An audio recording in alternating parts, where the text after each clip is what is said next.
Welcome to the 67th episode of I Wrote This News. Today is Monday, March 14th, 2022. It's a brand new week, but don't let that fool you. Here's the news. Today's headline: we're well past that point, Your Honor. Supreme Court Justice and pubic hair denying Clarence Thomas seems to have woken up and smelled the years-old coffee. In a speech in Salt Lake City, Utah, Thomas dropped what he apparently thought would be earth-shattering news by claiming that the U.S. Supreme Court could, quote, at some point become compromised by politics. Thomas went on saying, quote, you can cavalierly talk about packing or stacking the court. You can cavalierly talk about doing this or doing that. At some point the institution is going to be compromised. Thomas' wife, Ginny Thomas, is a high-profile right-leaning advocate who, among other things, sits on the board of an organization that has taken a very specific position on a case in front of her husband.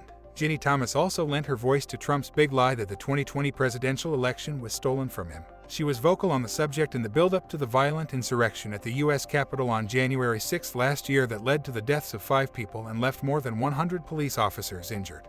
On the morning of the January 6 attack, Thomas posted on her Facebook page words of encouragement for the, quote, stop the steel marchers in Washington. She said, love MAGA people. God bless each of you standing up or praying. For context, that first sentence ended with 4 exclamation points, the second was in all caps.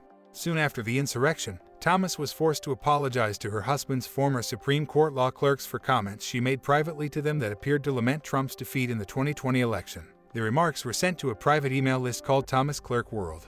In the emails, disclosed by the Washington Post, she wrote, many of us are hurting. After leaving it all on the field, to preserve the best of this country, I feel I have failed my parents who did their best and taught me to work to preserve liberties.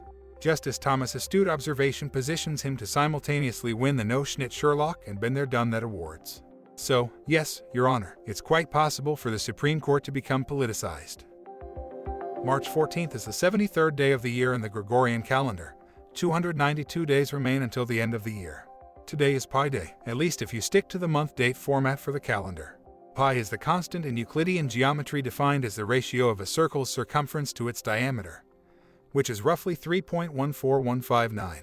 Today is March, month 3, the 14th, making up the 0.14. If you want a time of day to celebrate it more precisely, choose either 1:59 a.m., 1:59 p.m., or if you prefer military time, 4 p.m. In Europe and elsewhere, people use the day-month format for dates. In those places, Pi Day is celebrated on the 22nd of July, 22/7, which approximates the value of pi. Pi is both an irrational and a transcendental number. Hey, that reminds me of a hippie I dated for a while. Anyway, cut yourself a slice of something and ponder the wonder of mathematics and the universe. Now it's time for On This Date in History.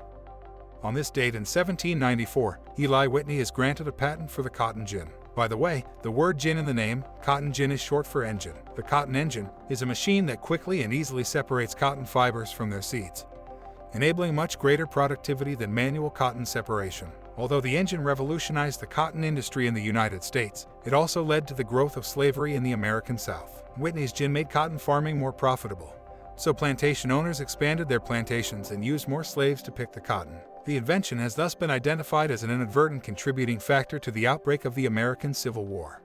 1942, and Miller becomes the first American patient to be treated with commercially produced penicillin, under the care of Orvin Hass and John Bumstead. Miller had streptococcal sepsis. The drug was being produced, albeit very slowly, by Merck & Company. Miller's treatment used up half of the total available penicillin. By June of that year, Merck had produced just enough penicillin to treat 10 patients.